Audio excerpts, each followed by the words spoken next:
Hi, and welcome back to my channel. My name is Valkyrie, and today I'm going to debate you on a very special topic. This is going to be a lighthearted video, but it will also be one of the most serious videos I've ever made in my entire life. And I have never been more serious than when I tell you that I love ERS. For those of you who don't know, ERS stands for Egyptian Rat Slap, or Rat Screw, depending on where you grew up, but it's always been slap for me, so that's kind of what I'm going to use. ERS is a game of memorization, reaction times, and pure feral energy that I've been obsessed with ever since middle school. If you're older, you may remember playing it in school, or you may have used it as a drinking game once or twice, but when I tell you I have competed in these games, I'm not messing around. This is just a fun video talking about ERS, my obsession with it, a little bit of the history behind it, and how you can play. Hopefully you can become as obsessed with it as I am. Whenever anyone asks what I think I'm most good at, I would definitely say fast-paced card games, so this is definitely up my alley. And I'm super excited to make this video, so let's just hop into it. I first started playing ERS back in middle school. I had played it probably once or twice before, although I don't really remember it, and back in 7th grade was when someone else taught me again, and I really don't remember who taught me it again either. After I learned the game, I started to bring a deck of cards to school. I would play it with a few friends at lunchtime, and then a little bit in the morning, and then all of a sudden, it was every morning and every lunch with 6 to 8 middle schoolers screaming at each other over a lunch table, slapping each other all the time. People started wearing rings to make the slaps hurt worse, and they developed their own little techniques, and it was crazy.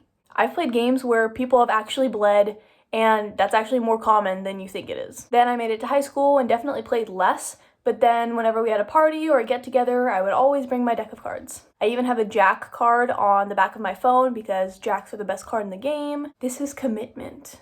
Eventually, I was playing everywhere I went and teaching friends and family, and it has become one of my favorite things to reteach. I brought cards to the house in New York where I was co-living, and we played so many games and had so much fun. So you can say that I have a long history and a legacy, might I add, to protect. ERS was popularized in the 80s along with Spit and quickly became pretty much the go-to game into the late 90s. People theorize that it was based off of this game, Beggar My Neighbor, which consisted of paying penalties to each royal card every time a player broke a rule. The origins are basically unknown all the way down to the name, but chances are you've played a game or two. Here's how it works. Deal out a 52-card deck, take out the jokers if it's included, to however many players evenly. No one can look at their cards. The point of the game is to get the entire deck into your hand. Players will either be face-to-face or in a circle depending on the number of people, and every person will place one card face up on their turn. Every player continues to place their cards in this manner until someone slaps. So you're basically placing cards down, unknowing of where they might be, and you're slapping at the patterns that they make when they fall. Whenever you slap, you get everything under that pile. I'll elaborate in a little bit. Now for these patterns, there are a ton of rules to which ones you can slap. You can add or delete however many you want to play with, but there's usually a couple standard ones that people go. This is kind of one of the reasons I love this game, because it can kind of be adjusted to every skill level, from beginner just learning it or advanced with a ton of rules. You have doubles, when two of the same card are placed together, like a 2 and another 2 or a queen and another queen. You have sandwiches, where two cards are interrupted by a different card, basically like they're sandwiched between each other. So it could be king to king or 4-7-4, things like that. You also have marriages, when king and a queen are placed next to each other and vice versa. And I would say another one, but maybe not as commonly used when you begin, is the rule of tens, which is where the number cards add up to 10 plus the ace. So for example, if a 6 and a 4 were placed next to each other, that would be a slap. The ace is also worth 1 in this game technically, so if I had a 9 and an ace next to each other, that would also technically be 10 and I could slap that. There's a ton of other rules like 69s, jack 8, top bottom, but the biggest thing that we have to get out of the way is royals. Now royals are considered either the king, the queen, the jack, or the ace. And each one is worth a certain number of cards. So let's say I were to place a king down. The next player has to put down a certain number of cards until they hit a royal. If they don't, and there are no patterns that form under that stack, the player that originally put down the king gets everything under that pile. If they do put down a royal, that pattern continues to the next person, who has to put down a certain number of cards for that royal, and then if they hit one, it goes on and on and on. This will keep going on until someone either runs out of royals to place, or someone slaps a pile. Each royal is worth a different amount of cards when placed. So Jack is worth 1 card, Queen is worth 2, King 3, Ace 4. So let's say I put down a king. The next person would have to put down 3 cards or until they hit a royal for it to not be my turn anymore. When they did, it would move on to the next person and the cycle would continue.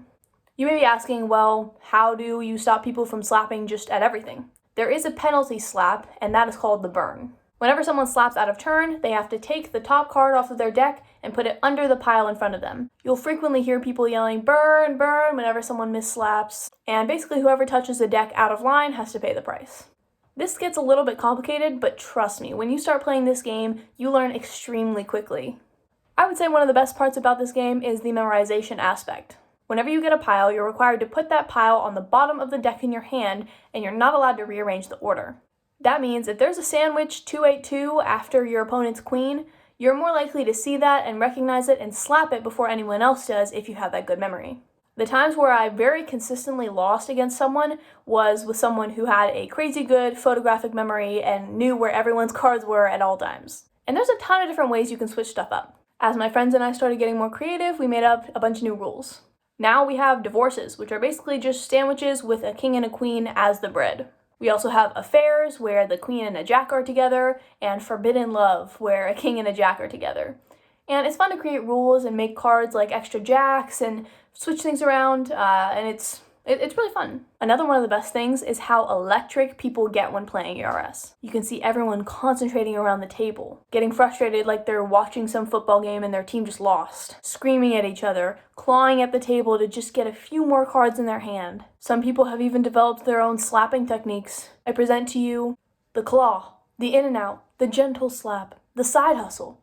And I'll be honest, another great part about ERS is the shit talking. When you get in the zone of this game, you become invincible. You think you can beat anyone and everyone that's ever existed. You have half of the deck in your hand, you're spotting patterns left and right, you're gobbling up people's cards. All your opponents can do is sit and watch as their cards get swallowed up by your hands.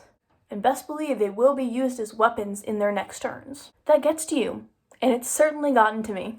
Here are some examples of some real shit talking that I've done during a match. Oh, hey, is it cutting season over there? I just noticed you had less cards, so. Damn, my arms are getting tired from hanging on to all these cards. God, can someone else just win so I can go to bed? And you know, some may think that it's too simple and there's no skill involved. When doing some research on this video, I stumbled upon an essay about someone that was very opinionated about their take on ERS. The argument is that it's only based on reaction times and memorization. But if that's the case, isn't there some skill involved? If you're able to practice memorization and pinpoint certain cards in the deck, doesn't that take some skill to develop? Sure, reaction time is something that people just naturally have better than others. But that doesn't mean that people that have better reaction times didn't train harder for those reaction times. I win because I've basically slapped and trained against a bunch of different people and developed that over time.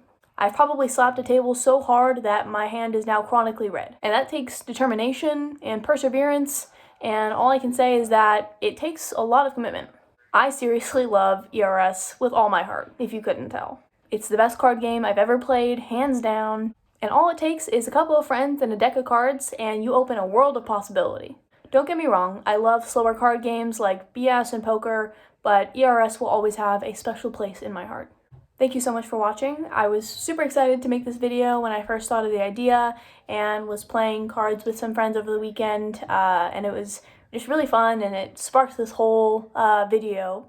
And I want to do more opinion pieces. I find that it's easier to just speak from the dome and write about it, and I'm just genuinely more interested in the history. I hope you try these with your friends, and I hope my explanation was thorough enough. But I've linked some videos in the description down below if you need a little bit more explanation. And with that being said, this is Little Bird signing off.